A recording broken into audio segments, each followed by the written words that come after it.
Hey folks, man, this is Monk, and we are back with another episode of Class of Cinematics, and this is another best of list. And I'm joined as always with my co-host. We got Bobby Blockbuster. Yo, yo, yo!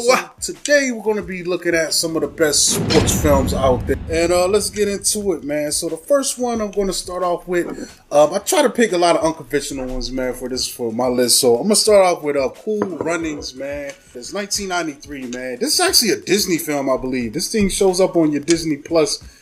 Right now, yeah. If you subscribe to that, you can watch it now.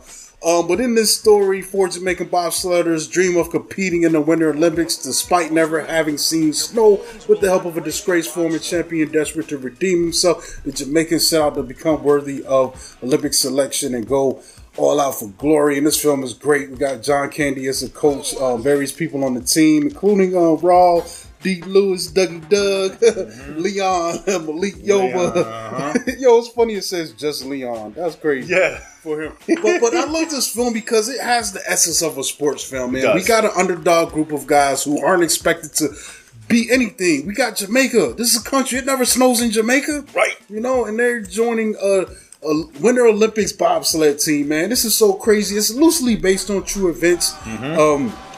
A lot of liberties taken with the dramatization, but this film has a lot of heart, man, and that's where I think the appeal of it still lies to this day, man. When you see these guys, coming together and trying to believe in themselves. Even John Candy don't even take this thing seriously at first, man, but it takes him a while to come around. But, and even the guys themselves, man, but they kind of, pull together. I love that Malik Yoba scene where my man, he's psyching himself up like he loves Yul Brynner. For some reason, he's molding himself after this guy.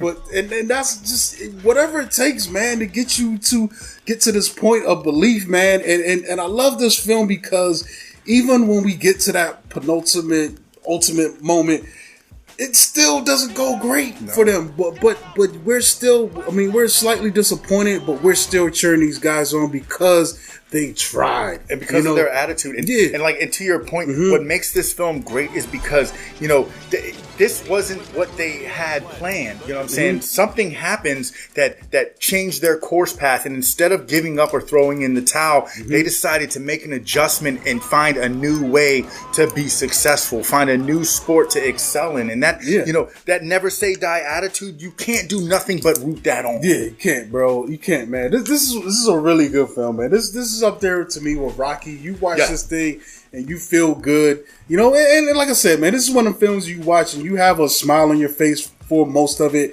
just because these guys are trying and they're giving it all. They're giving it their all. They're doing it. They just having a positive outlook sometimes can be all it takes to get you over that hump, bro. Yes, and they have the best attitude. You don't ever see them angry about it. The best attitude and like some of the worst Jamaican accents. Yes, but it's all right.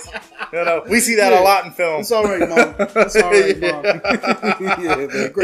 Great film. Good, cool. So I'm gonna start this thing off with 1994's Blue Chips. Now, I don't know how many of y'all watching have seen this, but Monk knows that I love this film. I've referenced this film quite often, and this one is it's a great sports movie for me for many reasons. Like, of course, we get our awesome on-court action, and we get our over-the-top coach and Nick Nolte. There's a part where he takes the basketball from the referee and kicks it into the stands. That's great. And nobody kirks like Nick Nolte kirks. When he starts spazzing, his hair's flinging everywhere, spit flying. It's great. It's amazing.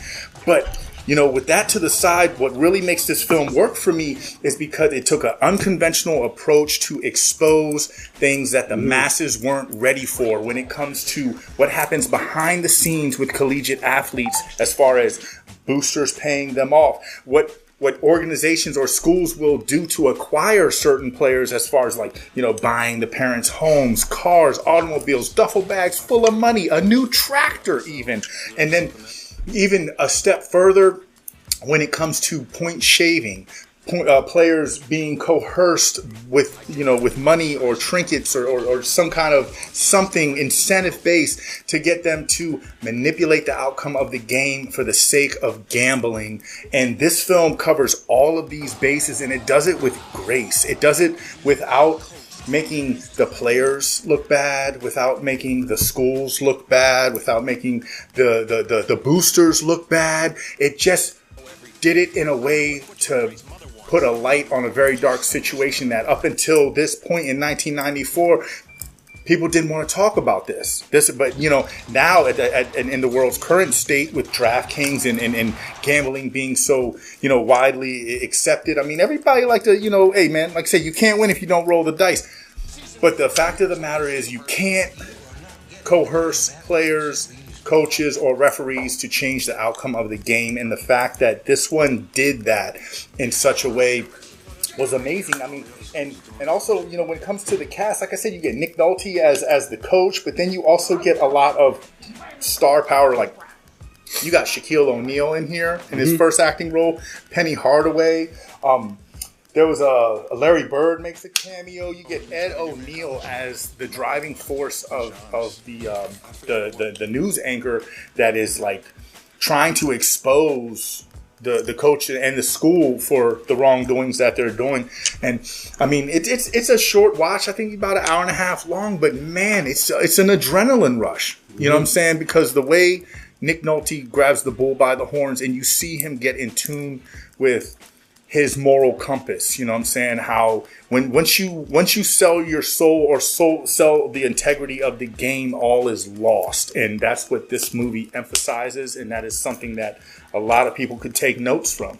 Yeah, it's a great film, man. It's not about the action. This is more about everything else around the sport, man. It's great. It's a great film. I love Nolte, man. He's the glue holding this together. Yes, absolutely. So my next one is going to be a film called Blood of Heroes, man. And this stands out to me because this is more along the lines of apocalyptic sci-fi, but it's a sports film because I'll tell you why, man. This sport is a future sport being played in a messed up world, man. I don't know. It is wild to me that this Earth looks destroyed. I don't know the backstory fully. I don't know if it was nuclear war or whatever, man, but humans is down bad, man. Yeah. But still, some things remain, and sports is a tradition that remains. And we're looking at a team of so-called juggers. This sport is similar to football in a way, but a lot more violent. A lot more, man. You could die playing this because the way they're going at each other is crazy. But what stands out to me is Rutger Hauer plays this guy. He has a team of guys, and effectively he's been kicked out of the league. He fell out of favor with the guys that are running the professional league in this world, which is also interesting because they kind of depict that if you are in this professional league, you're living at a better level than the rest of society, man. And you get to stay in the air-conditioned, comfy stronghold instead of having to make it out in the wasteland of the world, And it's crazy because we get the typical things that we expect in a sports film. We get these, really cool sports sequences in game. And this game, like I said, is unique. It has unique rules. There's similarities to football, but you've also got armed. Imagine your defensive and offensive line got weapons, bro. Like a mason, like a ball and chain. Yeah, I mean, you got some armor, but you also got weapons that can cut and bludgeon you. Yes. Right? You can get permanent injuries. You don't want the ball. It's scarred. And I believe Rutger Hauer and Joan Chen are Rutger Hauer is the team leader, and then Joan Chen is the new recruit for the team, the runner, so to speak. This tasked with running this football that's made out of a dog skull. This movie is crazy, man. But like, you take away the craziness and all these aesthetics of it, I think at its core is a really great sports film, man. Yeah. You get the same highs you get from something like Rocky or Rudy or Cool Runnings, by the time you end this film, because you're rooting for this team. By the time we get to that final confrontation and they get an opportunity to play against the professional team and upstage them and kick their ass, you're like, yeah, you know what I'm saying? Yeah. Like, you get that surge, man. Yeah. And I think it's unique because, like I said, it's showing this stuff but dressing it up in a way that's very unique and very I think this came out early 90s. I believe, I think the date on that, but it has that look of those films, man. It's almost like something that would have came out of the same studio that made something like Cyborg or even The Kickboxer, but throwing this budget and taking this risk with this crazy sci-fi thing, and I think the results are great, man. It's a great film if you could track it down. It's hard to find a good quality copies. I think they might have done a rescan, but most of You might go watch it free even online, you know, but it's worth it, man. Just don't worry about that, man. High entertainment value. Yes, really very entertaining. Very entertaining. Mm-hmm. So I'm going to follow that up with one of my personal favorite sports films. Just brings me back to a simpler time, man, and that's The Sandlot from 1993. And, you know, what I love about this sports film is it's so much more than just the sport. It's a coming-of-age film that really emphasizes the importance of friendship and you know, growing up and, you know, transitioning from, you know, child to adult, and the steps that you have to take in the process, you know what I'm saying? But how important and monumental it is to make sure that you have a strong support group with you. And for this particular group, it's all being held together for their love of baseball. They play baseball every day. They are almost robotic with it every day. In summer, like you hear Benny the Jet, he's telling people, "Oh yeah, man, meet me at the field at 8 in the morning." Like, so they're up there, you know, probably before they would normally have to get up and go to school to play baseball all day. 100-degree weather, doesn't matter. And you know, and that's what like really glues and gels them together. And what I like about it is that also, you know, when you look at the sport of it, there's a part where it shows that, you know, money isn't everything, and that, you know, the people that are in positions to be on a more, you know, prestigious team or whatever, there's this other group of kids, and they pull up, they're all uniformed up, they're all on bikes and everything, and they pretty much challenge the Sandlot kids, and thinking that they're just going to walk over them because, you know, the Sandlot kids were, you know, maybe a little less fortunate or didn't have as much money, or maybe their folks couldn't pay to have them in organized sports, so they had to do what they had to do. And they beat the brakes off these kids because their love of the game, the amount of work and energy that they put into the game, just, you know, it superseded, you know, these other kids that probably only practiced on practice day, probably only played the game when it was on the schedule. You know what I mean? And another thing that I like about this is also it emphasizes how a great leader will pull greatness out of everyone around them. You know what I'm saying? Where, you know, Benny the Jet is their leader, but, you know, not only does he demand greatness from himself, but he demands it from everybody else because he sees mass potential in everyone that is on his team, because it's more than just a team. It's like a family. You know what I mean?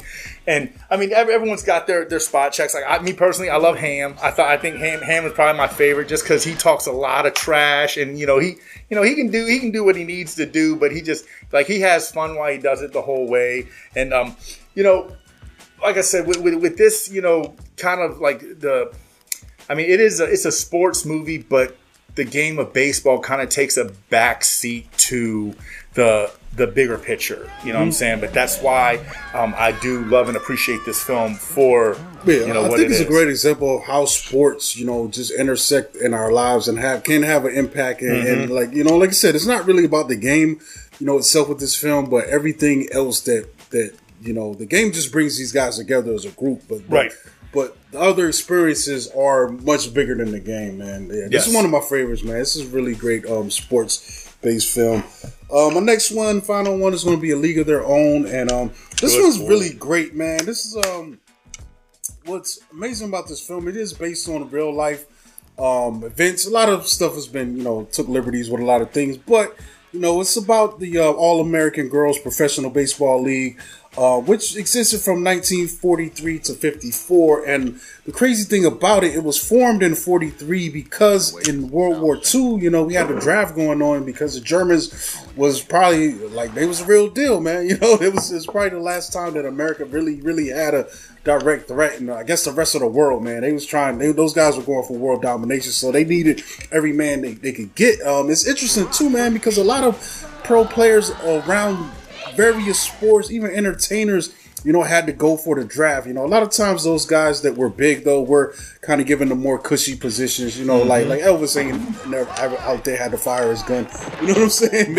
I think some of the guys too. I don't know Mickey Mantle, but guys of that caliber were having to go over there and serve their time, you know, for this war effort. So they created this women's league in an effort to keep the sport alive. You know, I don't think it brought in as much money as the major league guys were doing, but it was just enough to keep these organizations afloat for when the men were able to come back and resume, those type of games, man. But this film is based on that, and this film is probably one of the best, I think, because, not only do we get the unique women's perspective, it's great seeing the men, even the audience, people paying money to go see them just to jeer and mock them, to suddenly, by the end of it, becoming real fans. By the time these girls are winning games and building up reputations, and star players are starting to stand out. But I love it, man. Tom Hanks is great as their manager, reluctant manager who gets on board eventually. And I love the women in this, man. We get some cool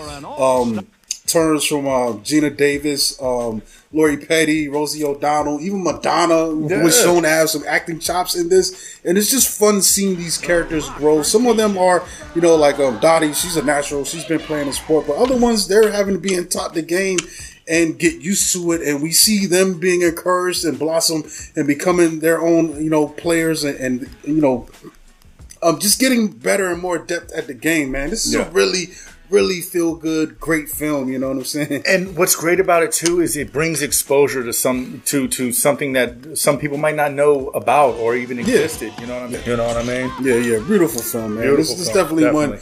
You can check out. I check it out every couple years, or if it's on, sometimes I'll just leave it on and catch it, watch it till it's over. What I'm saying? It's definitely one of the greats. Yep. So I'm gonna close this thing out, and I'm gonna push it right to the limit, man. The 2000s. Remember the Titans, and one part I just love. When Denzel first takes him to training camp. What was his name? Coach Boone. He was like, "What is pain? French bread." I ain't never heard nothing like that in any other sports movie.